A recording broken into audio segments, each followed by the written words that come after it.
યાત્રાધામ ડાકોરમાં ફાગણી પૂનમના મેળાનો રંગ જામ્યો છે। લાખો ભક્તો જય રણછોડના નાદ સાથે પદયાત્રા કરી ડાકોર તરફ આગળ વધી રહ્યા છે। ત્યારે ચિરીપાલ ચેરિટેબલ ટ્રસ્ટ દ્વારા છેલ્લા 31 વર્ષથી પદયાત્રીઓની સેવા માટે ભવ્ય કેમ્પનું આયોજન કરવામાં આવે છે। આ વર્ષે પણ અંદાજે 200 મીટર લાંબો વિશાળ કેમ્પ ઊભો કરાયો છે, જ્યાં અત્યાર સુધીમાં 20,000થી વધુ ભક્તોએ પ્રસાદ અને સેવાનો લાભ લીધો છે। આ સેવા કેમ્પની સૌથી મોટી વિશેષતા અહીંનું ભોજન છે। પદયાત્રીઓને માત્ર ગુજરાતી વાનગીઓ જ નહીં, પરંતુ આંતરરાષ્ટ્રીય સ્વાદ પણ પીરસવામાં આવી રહ્યો છે।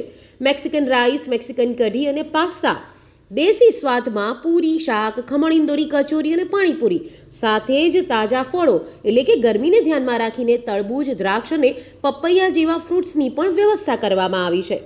તો લાંબી પદયાત્રા બાદ થાકેલા ભક્તો માટે આ કેમ્પ એક આશીર્વાદ સમાન બની રહ્યો છે।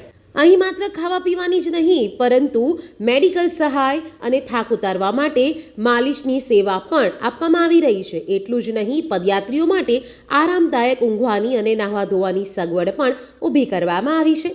ભક્તિના માર્ગે નીકળેલા યાત્રીઓની સેવા એ જ સાચી પ્રભુ સેવા છે।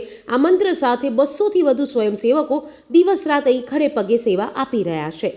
આ અનોખો સેવા કેમ્પ ડાકોરની પદયાત્રાને શ્રદ્ધાળુઓ માટે વધુ સુખદ અને યાદગાર બનાવી રહ્યો છે। અમે અહીંયા ચિરીપાલ ચેરિટેબલ ટ્રસ્ટ દ્વારા ડાકોર જતા પગયાત્રીઓ માટે ભોજન, ભજન અને આરામની અને નાવા ધોવાની વ્યવસ્થા અમે છેલ્લા 30 વર્ષથી કરીએ છીએ। આ અમારું 31મું વર્ષ છે। અમે સતત 31 વર્ષથી આ સેવા ડાકોર જતા પગયાત્રીઓને કરીએ છીએ।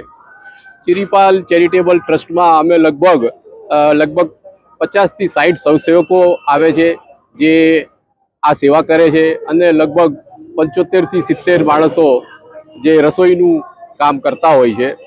આ બધા મળીને અમે આ કેમ્પનું આયોજન કરીએ છીએ। અમે લગભગ 5 થી 7 લાખ માણસોની રસોઈની વ્યવસ્થા અમે કરતા હોઈએ છીએ, અને આ દર વર્ષે અમે આ કરીએ છીએ।